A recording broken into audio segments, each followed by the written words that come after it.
coming today to this webinar. I think it's 4 o'clock now, so we'll get started. Hear me? Yes.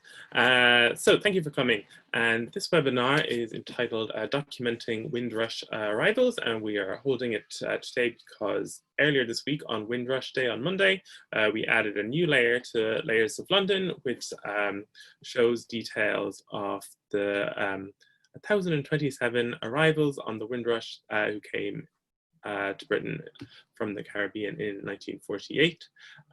So we're just doing this webinar so that people can have a bit, if you're not too familiar about how to use it, or if you're not familiar with Layers of London, or you want some background on Windrush or the project, that's what this is for. And also joining me today is John Price, who's a lecturer in history at Goldsmiths, who'll also be presenting. So I'll just go through a bit of the structure. I'll give you a bit of, I think we'll have some people today who aren't too familiar with Layers of London, so I'll just do a brief introduction to our project. And then John will give some background on Windrush and their project at Goldsmiths and Windrush Day. And then I think I'll do a demonstration of how you can look at this layer and how to use it. And just for anyone who's not familiar with using Layers of London. And then we're also encouraging people who have an interest or a personal connection with Windrush to add stories if you want to do research, or if you have a family connection and there's photographs. We want to encourage lots of people to use Layers of London and upload their information. So I'll show you a bit about that. And then we have an example record that John has uncovered that we'll do a demonstration of uploading. And then we'll have time for questions and answers at the end.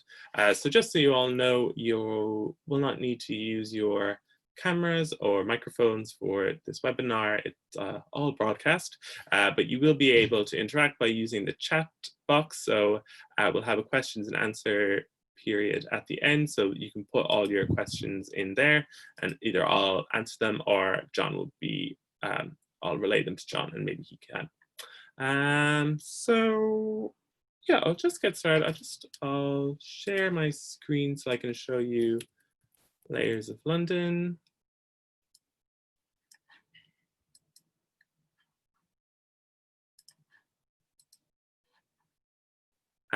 So yeah, this is the Layers of London homepage.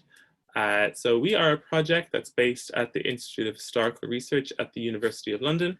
And basically it's a crowdsourced history / digital mapping project. So what that means is we have a lot of historical maps that people can look at to research and compare and contrast with each other to see how London has changed over time. But we also have a feature where people can upload, we call them records, basically stories that they've researched, or personal stories, or photographs, or all kinds of things. I'll show you a few of those in a bit. And we have all these maps, and we also have not maps that are like made by cartographers, but data sets. So that's what this latest Windrush layer is. It's based on the research that they've done at Goldsmiths, that John's done, that we were able to import their geographic data that will then, that you can then pinpoint all the locations that are mentioned in the arrival cards from the passengers on Windrush. And I think if John is ready, I might just hand over to you now to give you some, so you can do some background on that, if you're able to. Yep. Do you want me to start my, hang on, start my video? Oh, I'm trying to, I think you need to allow my video. Oops, sorry, yep. That's okay. Oh, hang on.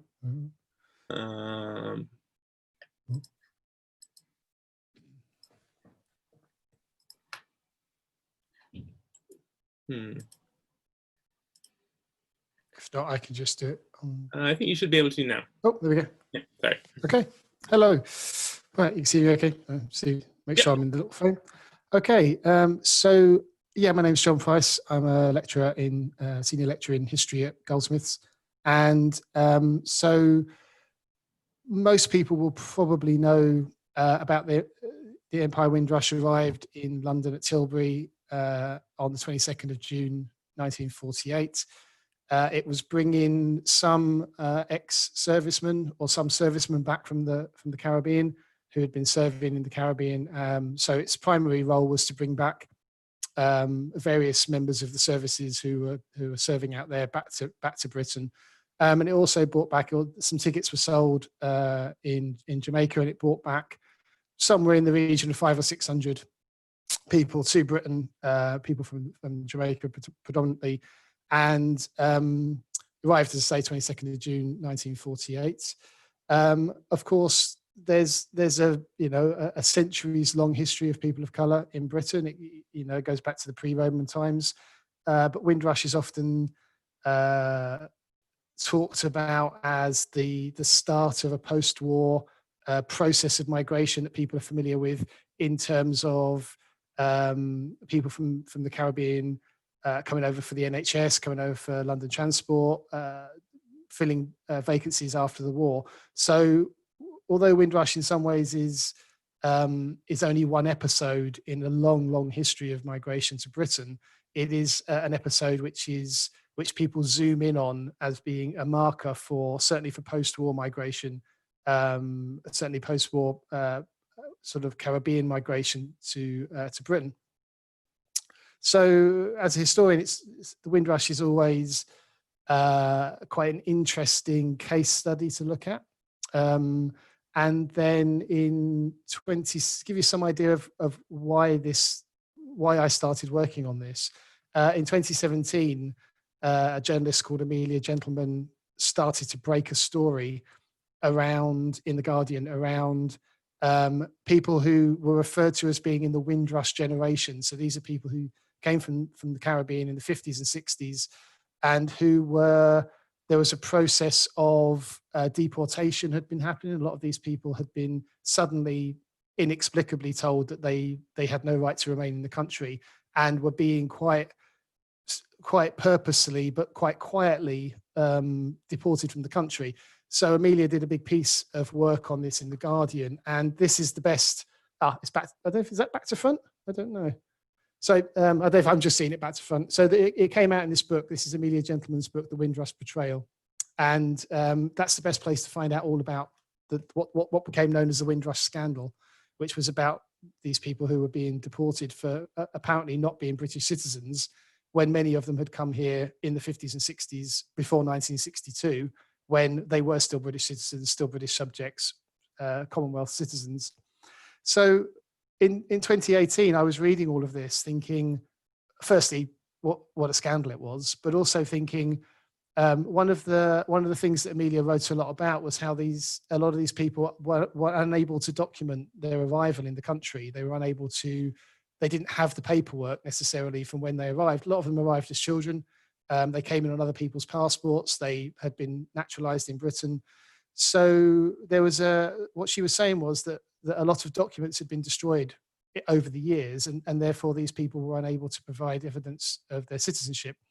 And one of the documents she referred to was the landing cards, the passenger landing cards that people would have completed on the ship. And then they hand that card in as they get off the ship, and that information is transferred into the ship's manifest or passenger list. And these cards had been stored in a basement of a government building in Croydon, and then they'd been destroyed. And this story broke, and as a historian, I was thinking to myself, well, quite often there's lots of different documents that you can cross-reference. There must be other ways that we can find out information about the people who arrived on the Windrush. So I looked up the passenger list, which is still held by the National Archives, the original passenger list. And I thought, I'm sure somebody must have transcribed this. Someone must have done a transcription of it, because it's an original passenger manifest. Couldn't find one anywhere. So I decided that myself and a colleague, we would transcribe the entire passenger list. And then we came across the idea that it would be interesting. We were trying to think of a way to communicate that information to the public in a very impactful way, in a way that would be very visual, and a way that would be very emotional for people. So what we decided was that we would recreate, sort of reimagine the landing cards using a later version So landing cards exist from the 1950s and 60s. They just don't necessarily exist for everybody for the 1940s and 50s. So anyway, we recreated all the landing cards and we exhibited those at Goldsmiths in, when was that? Must have been around January time in 2019. And there's 1,027 passengers. So there were 1,027 of these blue lists. They're sort of, I don't know, that sort of size passenger cards. And we covered a whole corridor of our university with them, and we did an exhibition. And it was brilliant. And I mean, everyone said how emotional it was and how impactful it was. And it really resonated with people.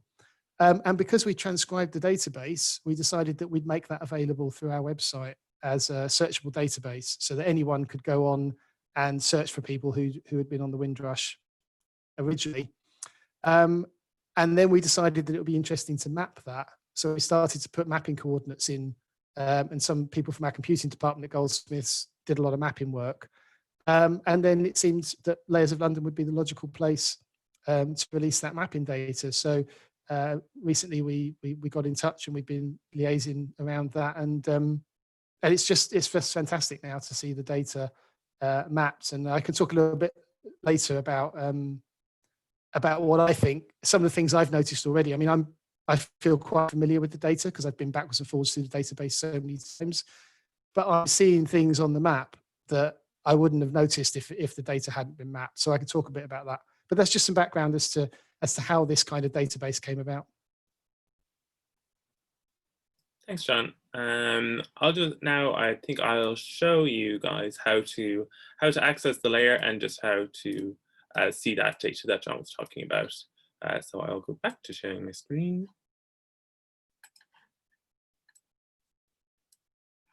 So yeah, now this is the Layers of London homepage again. And just to get back through to that main map page, you just go up to this top menu and map, which brings you kind of what the main part of Layers of London is.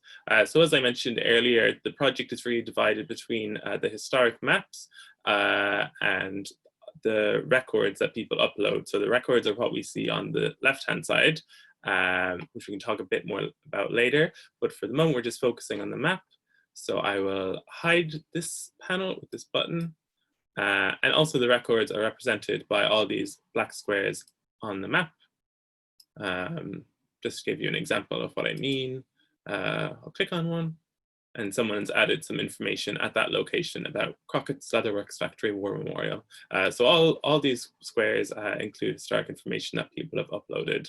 But I'll hide those for now too, which you can do in this panel in the left-hand corner. So hide records, so we get a clear view of London off the map. So then to bring up the Windrush layer, we go over to this main menu on the left-hand side panel, and down a few is layers. So you click into that, you'll be brought to this layer directory, and you'll see we have a lot of historic maps that you can upload, and we'll have a look at another one of those in a little bit. But just first to bring up the Windrush one. So you can see it's divided into London maps, borough maps, and data sets. So what the Windrush layer is actually a data set. It's not like a cartographic map that someone's drawn, but a visualization of basically a spreadsheet with all the geographic information on it. So I'll just, if we navigate to data sets and scroll down a bit, we can find it here. Windrush arrival 1948. So you just click on this button and then we're brought to this page, which has a lot of more information about the layer and about Windrush. But just to use it, you just scroll down and click use this layer. And once you've selected that, you can click I'm done. And now we see it on the map of London. So all these different circles that you can see represent a data point, and these data points represent people that were in the passenger list and that have now been transcribed here. So we go to one of these.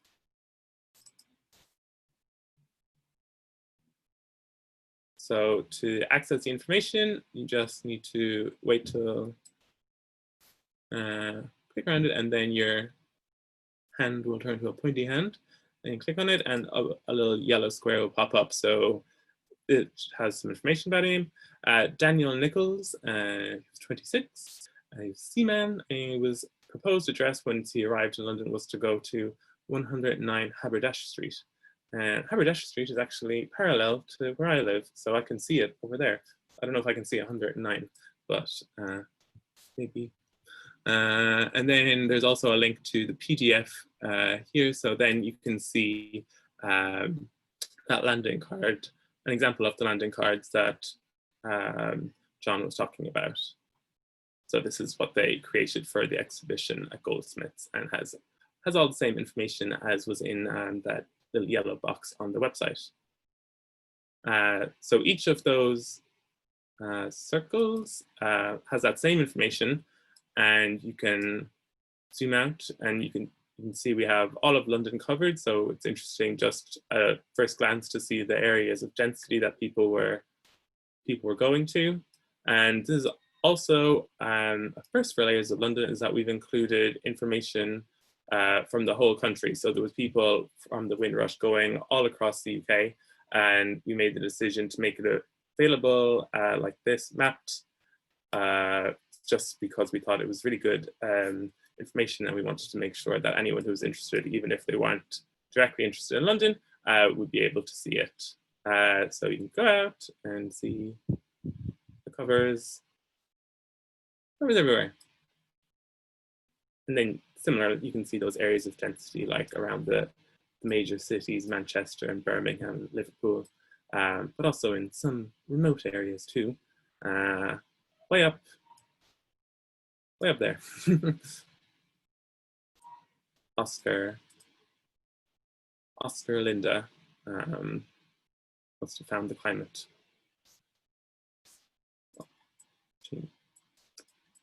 Okay, sorry, I'll just go, sorry, I got distracted. I'll go back into London, and just as I mentioned with those historic maps that you can view on Layers, you can view these maps and the data sets together.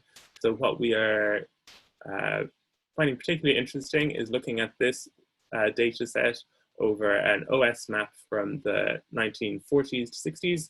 So one that was made contemporaneously with the arrival of the Windrush. So I will go back into the Layers panel that I went to earlier. And if I scroll down through, well, I'll go to London Maps, scroll down to the OS map in the 1940s and 60s, and same as before, scroll down, use this layer, I'm done. And now the circles have disappeared, but that's because they are underneath this layer. So I just need to drag this up on top here. If you can see what I'm doing in the bottom left-hand corner there, you can drag those maps to be in a different order. And you can also use this transparency slider to change the transparency. And you can bring up as many maps as you want, but just an example, I thought I'd show you it with this OS map. So then there are features described on this map, like factories, and then you can also, I haven't got an example to hand, but there are people who have given their addresses that particular factory, and then you can see it on the map as well, because sometimes I believe employers would sponsor people's journeys to come work with them. So I just want, maybe, John, if you have anything that you want to talk about at the moment, I can point something out on the map, or if you just want to speak generally. Yeah, I think for me, being able to see the London records, and I think some of the South of England records, the OS map comes up as well. It's great being able to see all the records across the whole UK as well. I'm really pleased that Layers of London decided that was something, you know, because it is a whole data set, and it is fascinating, and it's not mapped anywhere else. So, but being able to see the records on the 1940, on the original OS map, which is really detailed, it goes down, really down to street level, as an OS map would, and being able to use the slider in the bottom left-hand corner, and being able to locate somebody on the 1940s map and then slide the slider down for transparency to see what's there now, to get a sense of the properties that have survived and the properties that have gone. And I think, again, for kind of research purposes, for being able to look into this, it's all well and good being able to see the records on a modern map, because you can get, as you say, when you zoom out, you can see that density, you can see the clumping, you can see where people went. But to be able to see individual records on the original OS map, it puts them into the historical context in a way that the modern map doesn't do. And also you can see the density of the area, you can see the type of properties that were in the area, and you can see what sort of changes have happened. So if you want to revisit any of these cases, if you want to go and see what's there now, you can sort of see that from the map. And you can get a sense of whether the original house or the original property will still be there. But I think for me, it was just being able to see the proper historical context of the location. You get a real sense of what the area was like when they went there. So and it's brilliant that you can put the records on top of the OS map as well. Yeah, it's fascinating. I'll talk a little bit more about some of the findings once we've had a look at the records. So, do you want me to speak about the sort of records side of things? Yeah, well, I'll just bring back up the crowdsourced records that we have, as I was mentioning earlier. So all these squares are what people have added, and that's kind of the other part of this project, is that we're really want to encourage people to add records relating to Windrush, whether that's research you've done, or you, as I said before, if you have a personal connection or a family connection to Windrush, if you have photographs, or if that was something you're interested in sharing on Layers London, it's quite straightforward to add it. So yeah, maybe I think I can bring up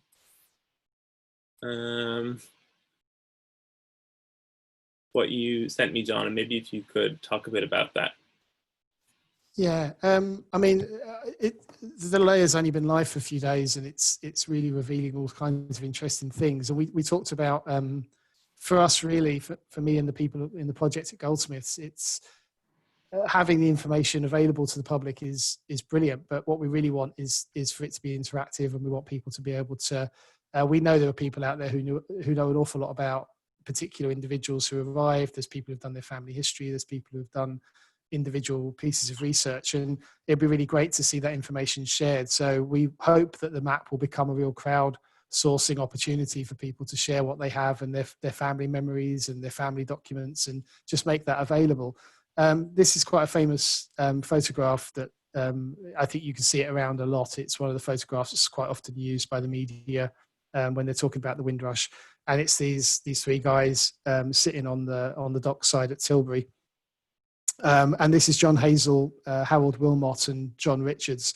And again, for me, it really brings it to life, because it's a very familiar image, and those three names are very familiar to us from this image.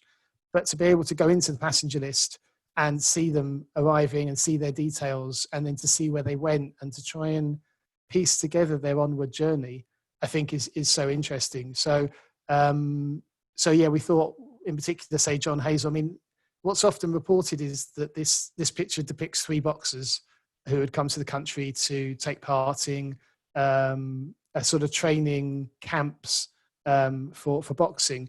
When you look at the passenger list, only John Hazel is actually recorded as a boxer, and as we'll see in a minute, when he goes to Birkenhead, he lives in an address with other people who it appears to be a boxing gym or a boxing camp of some sort. Whereas Harold Wilmot and John Richards, neither of them is recorded as a boxer. One's a carpenter, one's a cabinet maker, so a similar trade.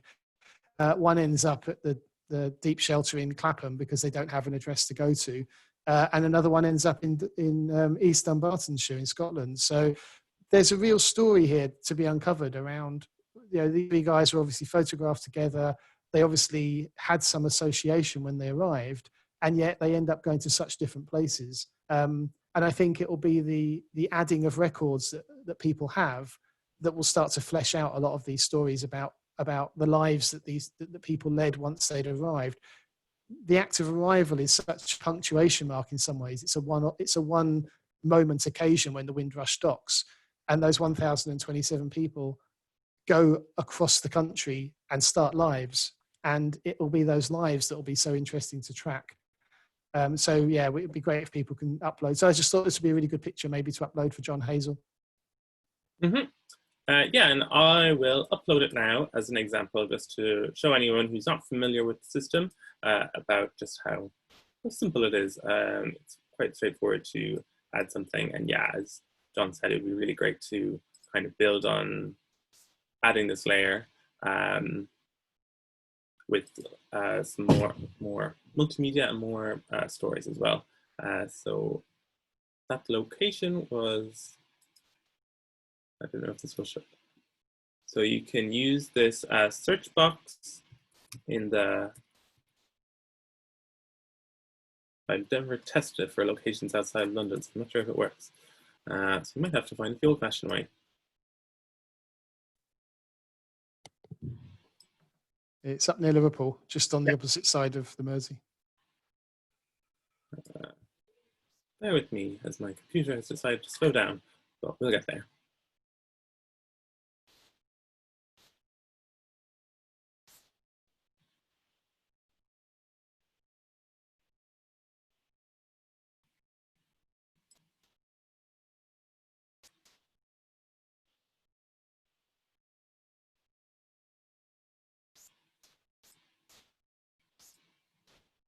Do you know where it is? It's the one you were just on. Yeah, if you zoom in, there's a clump of 4. There's two clumps there. If you zoom in, the one on the right-hand side is a clump of 4. You'll see them open up. And then he's one of those 4, if I remember rightly, off the top of my head. Yep, there he is. Yep. Cool. So yeah, just show you now how to add a record. So you go over to this side panel again, the Add Record button, and then it asks you to choose a location. So we'll just choose around there. And then this page will pop up. So John, you sent me the details, so I'll just copy and paste them over.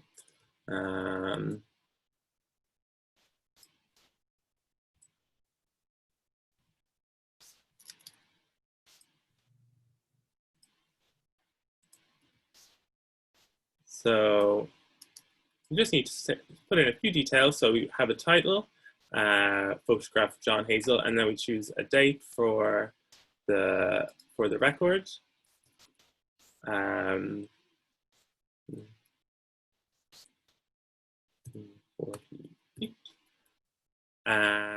then you add in your description. So this is just a short description that John sent over to me, but if you have a longer piece of research that you want to add, you can really add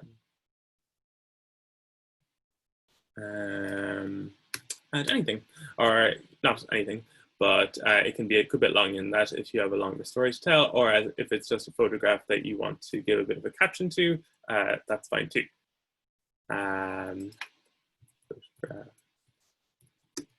Right.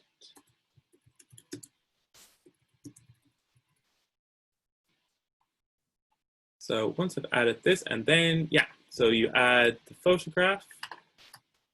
Just find that on my computer. Hopefully this all makes sense, but if it doesn't, you can ask me a question in a bit. And then I can just drag in the image and it'll pop up there. And tag this record. So I think there's a migration tag that might be appropriate. I guess since he's a boxer, you could also add sport.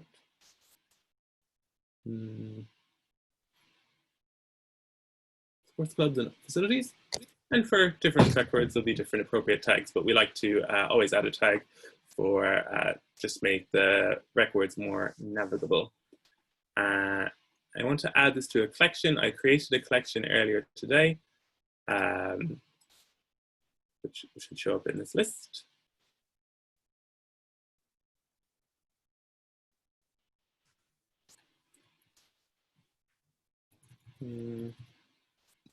But for some reason it hasn't. But in the future, there should be a collection there called Documenting. Oh, there it is. I think I forgot to make it public. So yeah, that will be public, and anyone will be able to add records to that collection. So then all the records that people add relating to Windrush can be viewed together in one place and also mapped. So I'll just publish this. And there it shows up. You close out, it shows up on the map there. So quite straightforward. So John, does that make sense?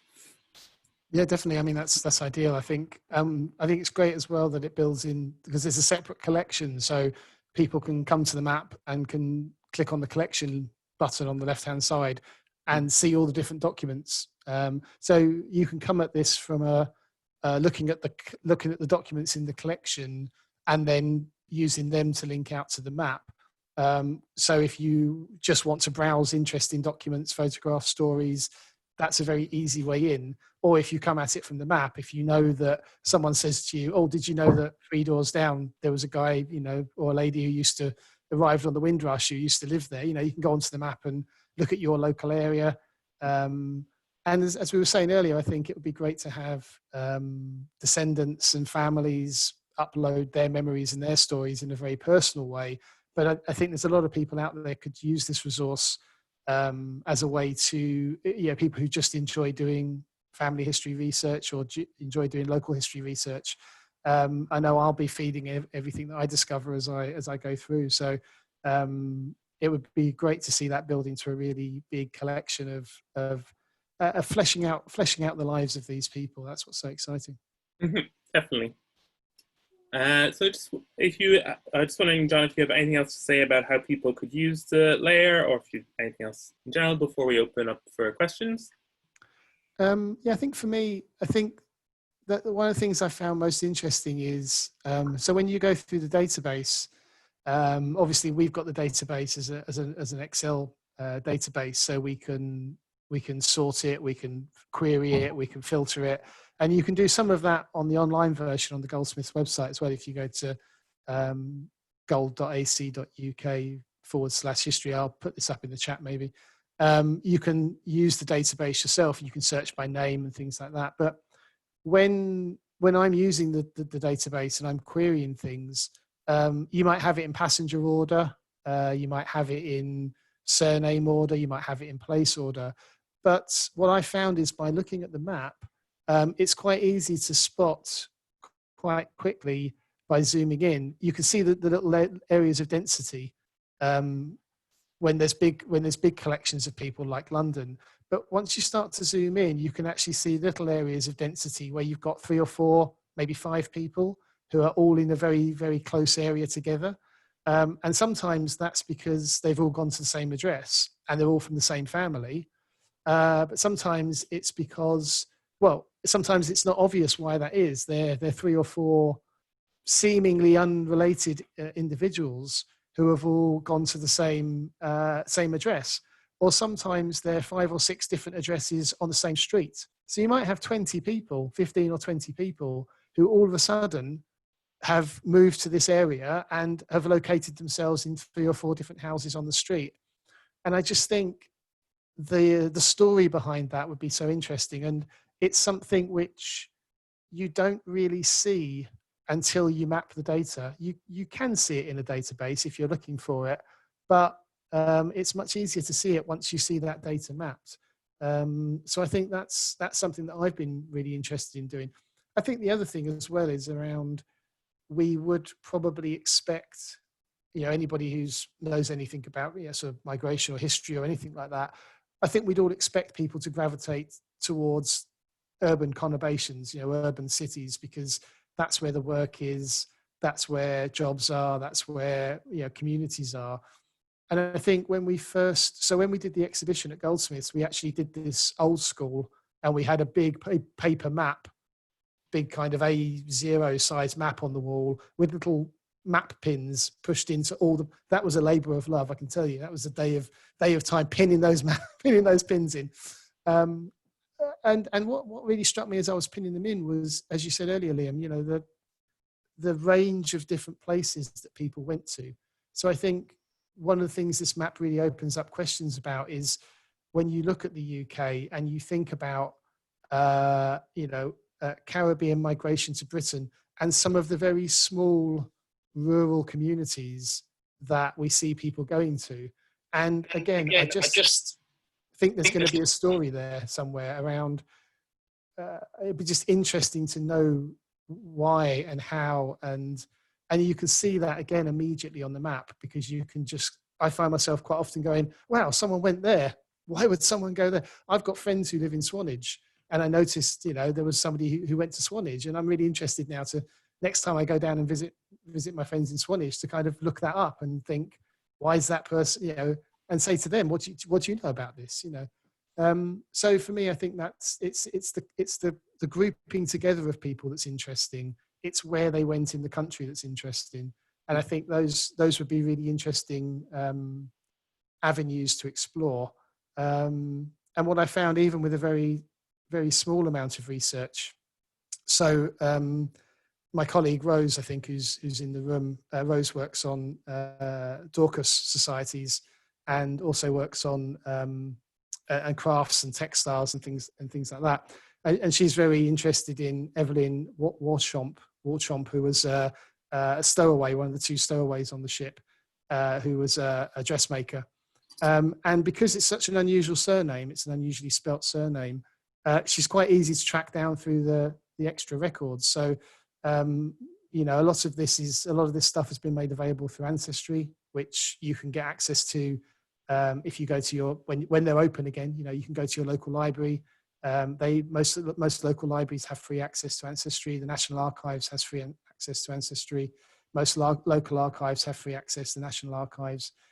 So if you don't have it yourself, if you don't have a subscription to Ancestry, there's a lot of personal documents on there, electoral registers, other passenger records, records of citizenship, of course, birth, marriages, death, things like that. A few of the people that I looked into, I was really surprised.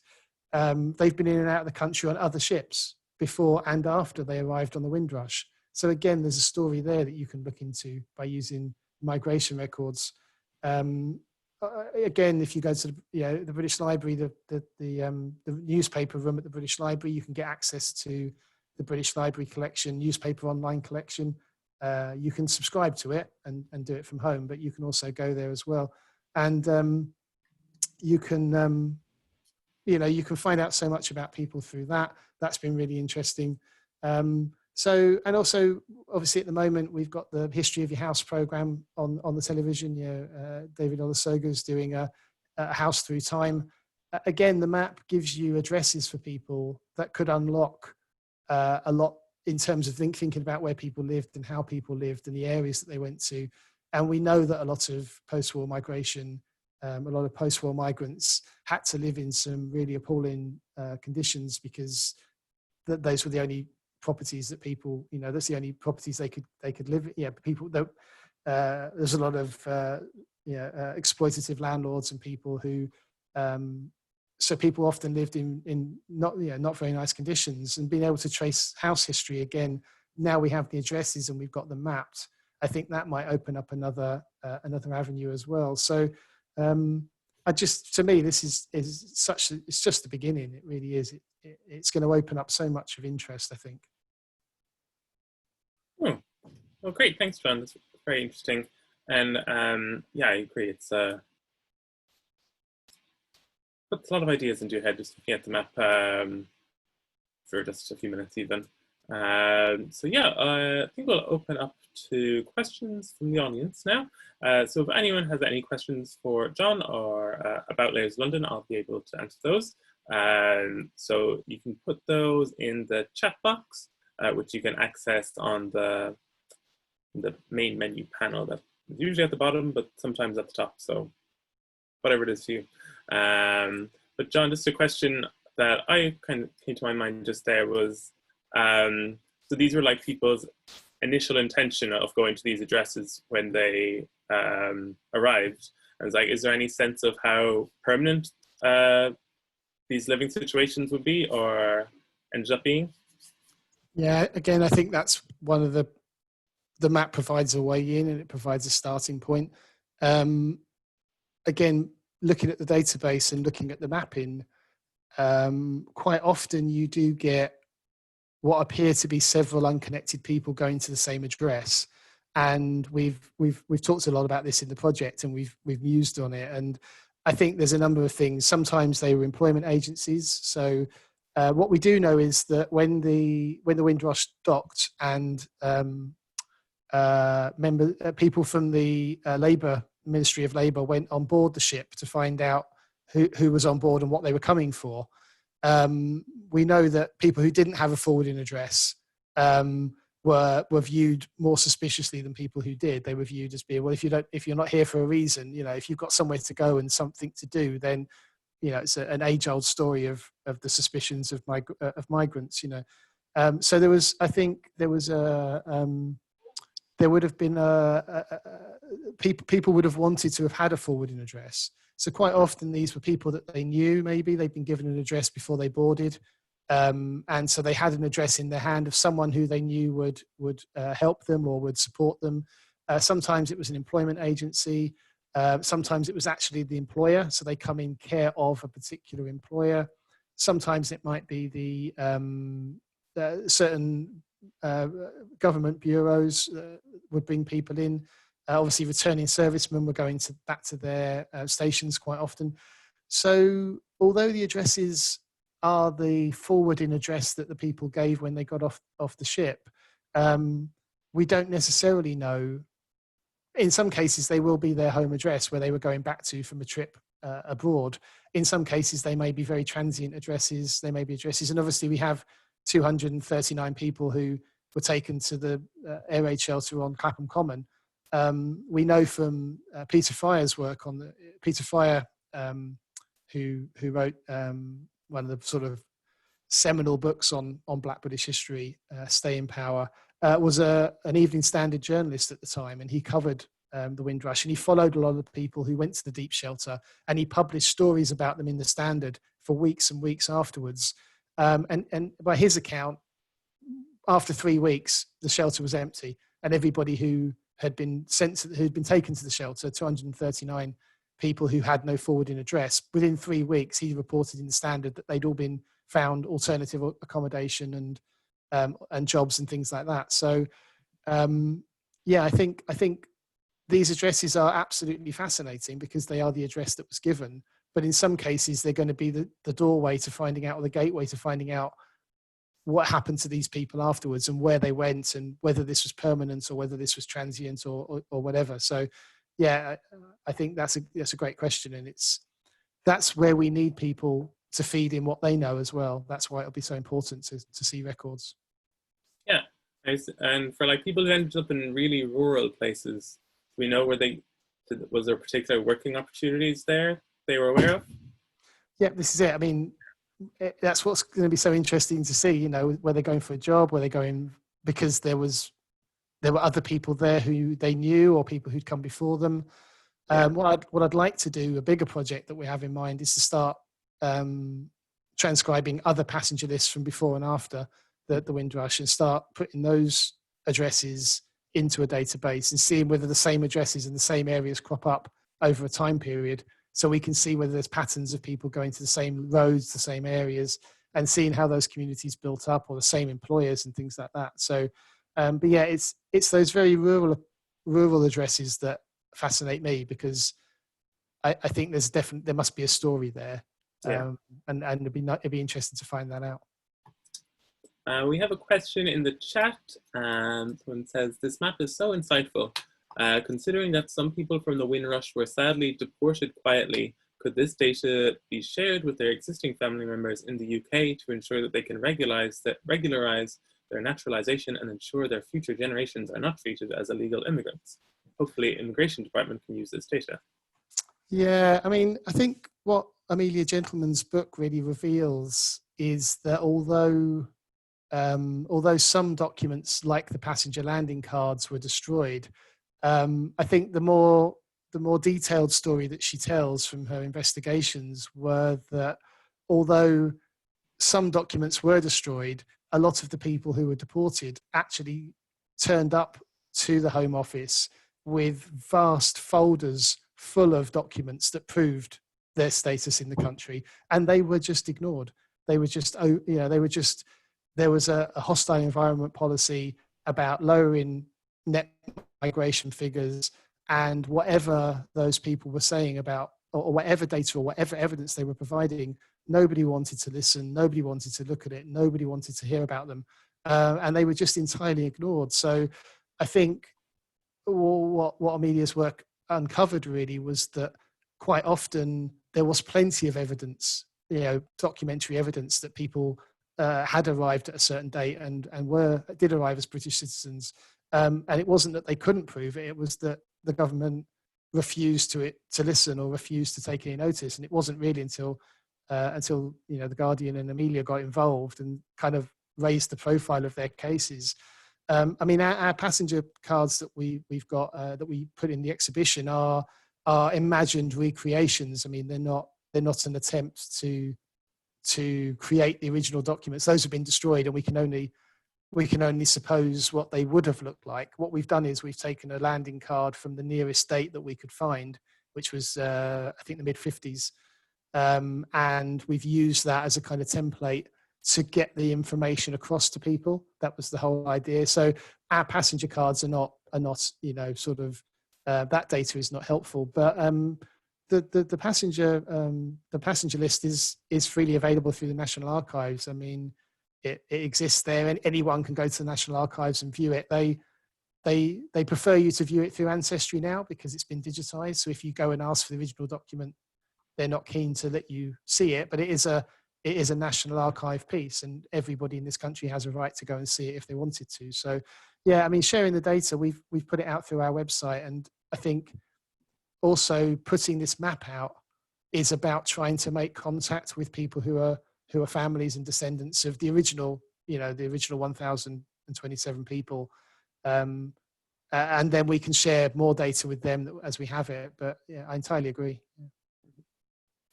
Another question, Meg, in terms of contributing, would you be interested in contributions that reflect on the later lives post-arrival that people led? For instance, I have records within my archive service about those who arrived in the Windrush who were appointed to the General Post Office, and would love to add these. And yeah, I think from our perspective at Layers London, definitely that is, I think what's so interesting about this is that it provides like a snapshot of one particular day, but then, as I think John's been suggesting, it leads us up to future research and the information that's already out there that has yet to be collected about what happened afterwards and what kind of lives that people led after they arrived in the country. So yeah, I think that would be exactly the kind of thing that we'd like to get added to Layers London and into that documenting Windrush arrivals collection that I showed earlier. Yeah, entirely. That's exactly the sort of thing we're looking for, because it's going to be piecing those things together, and people might have information, much later information about these individuals. As I say, when I've searched for them on Ancestry, I'm quite often finding records of death and records of burial and things like that. But there's a huge gap between them arriving in 1948 and them dying in 1970 something. So anything like that, I mean, it's the lives. To me, it's the life. This is a moment in a tiny moment in some ways. Although Windrush is heralded as this huge moment in history, for these individual people, in some ways it was a huge moment in their lives, and in some ways it was just an episode in their lives, and then their lives continued. And finding out what happens afterwards is a real interest. So yeah, if anyone's got any, I mean, I think what often gets confused though is, and I don't think this will happen on the map because it is so specific, but people talk a lot about the Windrush Generation, and of course the Windrush Generation spans 20 odd years, from ostensibly from the kind of 1940s to the 1960s, and this map is only documenting the 1,000 people who arrived actually on the Empire Windrush, who are perhaps the pioneers of the Windrush Generation. But there will be a whole range of people who have relatives who fall under the category of their families will have talked about them in terms of being part of the Windrush Generation. And it's interesting. Quite often people contact me and say, "Oh, my grandfather arrived on the Windrush. This was his name," and you look on the passenger list and they're not there. And when the person looks into it a bit more, they find that the reference is to my grandfather was part of the Windrush Generation, and people sometimes make that connection between the Windrush Generation and the actual ship that arrived. So, but if people are going to search the map and find individuals by name, and they've got documents or memories or stories of those individuals, then yeah, we would love to. And it doesn't matter how far on in their lives. The only thing that occurs to me is if someone had moved from that original address, whether we would want them to pin that document. I suppose you'd want to pin the record next to the map pin for where I don't know how the records tie together, maybe Liam. I just think if someone say had so for some of the people I found electoral register entries for them in the 1950s at a completely different address. So would we want that record pinned on the map at the new address or the original address, or does Layers of London kind of bring those records and dots together? I don't know. I think what we usually say for that is to put the record at the address associated with that particular information. So like if someone was their life at the General Post Office, for instance, you would put it at the post office. But say if they had one of these circles associated with them in this layer, that you could then mention that in the description on that record. Yeah. And yeah, kind of relating to what you were just saying, Christina in the chat said it would be really interesting to compare and contrast the Windrush arrival with subsequent arrivals from the Caribbean or other Commonwealth countries. Yeah, definitely. I'm trying to find out at the moment. So the way Ancestry works, you can search for people very easily. For individuals, it's a family history website. So what happened was all the passenger lists were kept at the National Archives, and at some point, quite recently, in the last 10 years, the National Archives did a deal, as it did with a lot of its records, did a deal with Ancestry to digitize it all, but then Ancestry get the right to sell subscriptions for people to view it. So all of the passenger lists have been digitized, partially indexed by name, and put on Ancestry. So if you search for an individual name, it will show you the passenger list that they traveled on. What it's not so good at is showing you the history of different arrivals of ships. So what I'm trying to find at the moment is the way that shipping works, I would be fairly sure that a port like Tilbury will have kept a log of every ship that entered the port and every ship that left the port, where it came from, where it was going. That's going to be the kind of document that a port would keep as a matter of course. So once we've got those documents and we can see all the ships that arrive from the Caribbean over a period of time, I can then go into Ancestry, find the passenger list and start transcribing those passenger lists. It gets awkward with air travel. We don't have lists of air travel. There are individual slips, like similar to passenger landing cards for aircraft, and Ancestry has some of those, but they're not very. They don't have very good coverage of that, and most of them haven't survived because there was no. Whereas with ships, you had to keep a passenger list. You didn't have to do the same thing on aircraft. So after about certainly the late 50s, early 60s, a lot of this travel switched to airlines away from ships. And after about 1960, well, after 1962, you don't have any passenger, you have very little in the way of passenger lists. So yeah, but I totally agree. It would be, I think that's the next stage really, is to start putting this document and this arrival into its wider context and starting to chart previous and subsequent arrivals. And the map will be really useful for seeing where people went and why they went there and whether other people went to the same places because of that, and tying together addresses and putting networks together. It's fascinating stuff, absolutely fascinating. Yeah, it'd be interesting as networks in the UK like developed over the following decade from this to see how that altered where people went and where people were concentrated.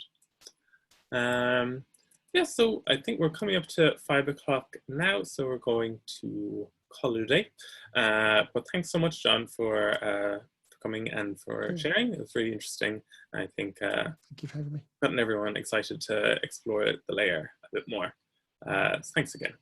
No, pleasure, and thank you everybody for being here, and I hope you enjoy using the map as much as we've enjoyed putting it together. Honestly, I mean, you spend 10 minutes on it, and before you know where you are, it's an hour, and and you've got more questions than answers. It really is brilliant. So do delve in, and please do upload any records that you have. We're fascinated by what you have to contribute. Yeah, thank you, and thank you to everyone for coming. And if you have any questions, if you need any clarification about how to add to Layers of London, or need any more information about the site or this layer, don't hesitate to get in touch. You can contact us at layersoflondon@london.ac.uk. So I hope everyone's nice. Oh, sorry. If you have any questions about the sort of data itself, you can access the database through the Goldsmiths website. The link is on, if you go to Layers of London, and when you access the layer, the blurb at the beginning of the layer has a link to our database. And from there, you can link out to me as well. So if you wanted to contact me, you can find my address and everything on there. So if there's any questions or queries specifically about the data or anything like that, then you can always get in touch as well. Yeah, make sure to follow us on social media, or sign up to our mailing list to get information about future webinars as well. So I hope everyone has a nice evening and a nice weekend. It's only Wednesday. Oh well. Okay, bye everyone.